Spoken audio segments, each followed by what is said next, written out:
Helmut Kunz was born in Ettlingen, Germany, on September 26, 1910.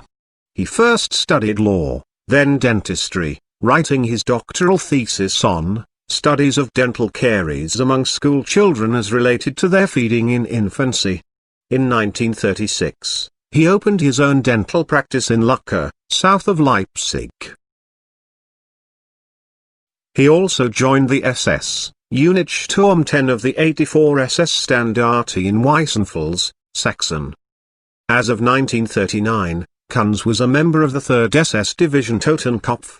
In 1941 he was wounded and assigned to the Waffen-SS Medical Office in Berlin as a junior assistant of the Dentist General.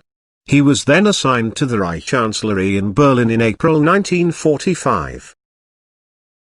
Unlike many other leading Nazis, by April 1945, Joseph Goebbels showed his strong support for Hitler by moving himself and his family into the Vorbunker, connected to the lower Führer bunker under the Reichskanzlei in Berlin. Magda Goebbels was Kunz's first patient in the Chancellery. She had developed an abscess under a bridge in her lower jaw.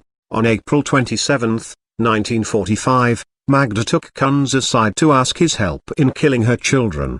After meeting the children, he left and returned to his post at the Chancellery. On May 1, Magda requested he come to the Vorbunker.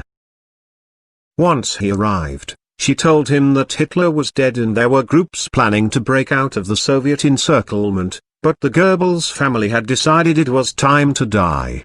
Magda and her husband, Joseph, insisted Kunz help them. According to Kunz, he injected the Goebbels children with morphine which Magda obtained from Dr. Ludwig Stumpfegger to render them unconscious before cyanide capsules were crushed in their mouths. Kunz returned to work at the emergency casualty station, until he was taken prisoner by Red Army troops on the 2nd of May. Dr. Werner Haas, along with 2 nurses, Anna Flegel and Liselot Chervinska, were also taken prisoner with him. He spent 10 years in Soviet custody, then returned to Germany in late 1955.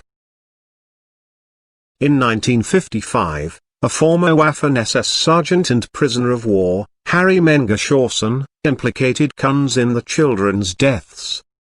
In his testimony, Kunz said that he injected the children with morphine, but it was either Magda Goebbels or Dr. Ludwig Stumpfegger who gave the children the cyanide capsules. This contradicts the testimony of SS Oberscharführer Rochus Mitch, a member of Hitler's bodyguard and head of communications in the Führer bunker, and statements by Goebbels' state secretary in the propaganda ministry, Werner Norman. Norman and Mitch both stated it was actually Hitler's surgeon, Dr. Stumpfegger, who mixed a sweetened narcotic drink to put the Goebbels children into a deep sleep before Magda Goebbels placed cyanide capsules into their mouths.